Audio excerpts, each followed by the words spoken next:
Okay, let's start with the most important thing first. The disclaimer that the developer has sent me a free key for this game. I will put up the email somewhere on the screen so you can see what they wrote to me. This review will be more of a first impressions type of review than a full-fledged one. I played for about 5 hours now. That's with the added time of after today's update. I wanted to mainly see what the core gameplay loop was and if there's anything that grabs my attention, that stands out, that type of thing. The driving deserves its own mention because it feels very arcadey, but in all the wrong ways. When you drive backwards, your car seems to lose all traction as soon as you start steering, making it real easy to do a quick 180. But if you want to do a small turn, you really need to be careful on the throttle, or else you will also be sliding. Driving forwards has the opposite problem, where it becomes way harder to turn the car the faster you're going, and tapping the handbrake most of the time causes you to just go sideways or spin out, instead of doing a cool drift turn, which is a shame. Adding the toe dolly makes the steering issue even worse. While there doesn't seem to be much of a difference if you have a car on it or not, it will handle like you're driving a small truck. As far as I noticed though, hitting things with your car or even the one you're towing behind you doesn't damage them, which is a good time as the AI does some weird stuff at times, even when I'm not driving like an absolute menace. I'm going to feel like an old man rambling, but the tutorials, they feel incomplete, leaving out steps in the process. And in the early ones, there was one where you had to fix an exhaust. It has some leaks, but it neglects to tell you that you actually have to interact with the hood or bonnet, whatever you want to call it, of the car to get in the right menu to actually see the parts. The right component was blinking in a slightly different color, which I completely missed. My bad, but whatever. So I went and looked around. I couldn't really find it, and after a while it stopped blinking, so I had no idea where it was. So I wanted to basically check the tutorial again, which then I found out you can't rewatch it, at least not while doing the tutorial part. You can exit the car, you can go and check the list of tutorials, but it won't be in there. You have to complete the tutorial before it will show up in the list to rewatch it, which is quite the oversight.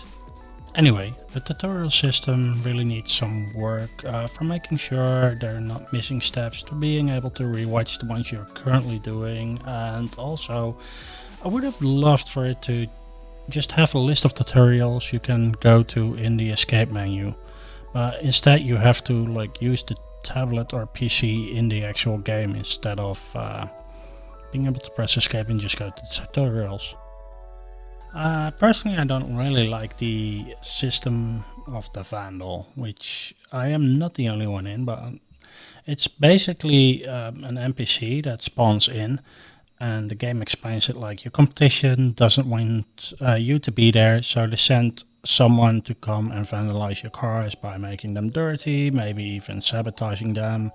So you have to basically run up to the NPC and press E on them. That's it. And if you don't do it quick enough, they will damage your cars. It's a lame little concept, and I feel like it has no place in the game to just have progress like that being sort of set back in a unnatural way, feels like. Future Sec here. The devs released an update earlier today after I did most of the recording.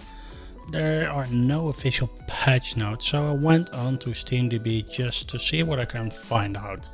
And it seems that a couple of tutorials were updated with videos, there's some localization stuff that was added, and a bunch of files were changed.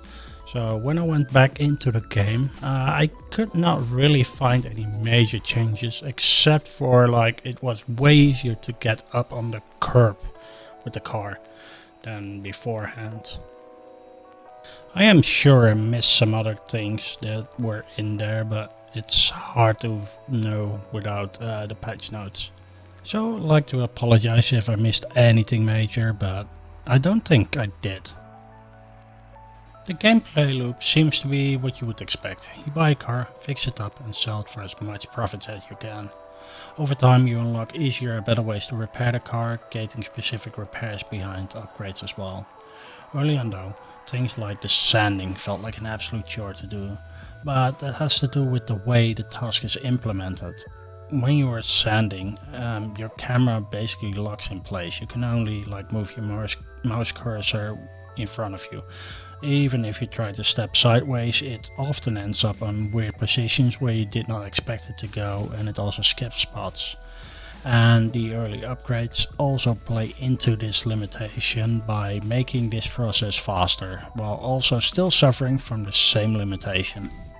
The meat of the game for me was the cleaning and fixing up the cars. The addition of the haggling system, instead of being able to just buy the car, feels like it was in there to make it feel like there is more to it, but your options in this system are very limited. The haggling works in a way that if you raise or lower your price by a bigger margin, depending on if you're buying or selling, the NPC will also come closer to your price at a faster pace. But you only get to make 3 offers, and then there will be a final price that you can accept or decline. Unless you give the person a piece of candy or a cigarette, which gives you an extra chance to make a last offer they can come towards.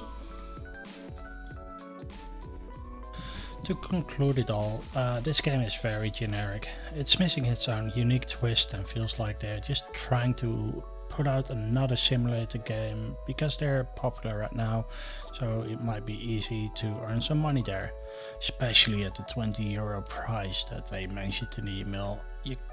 You can just get way better games in the same genre for this price. So for me, this game is a definite skip.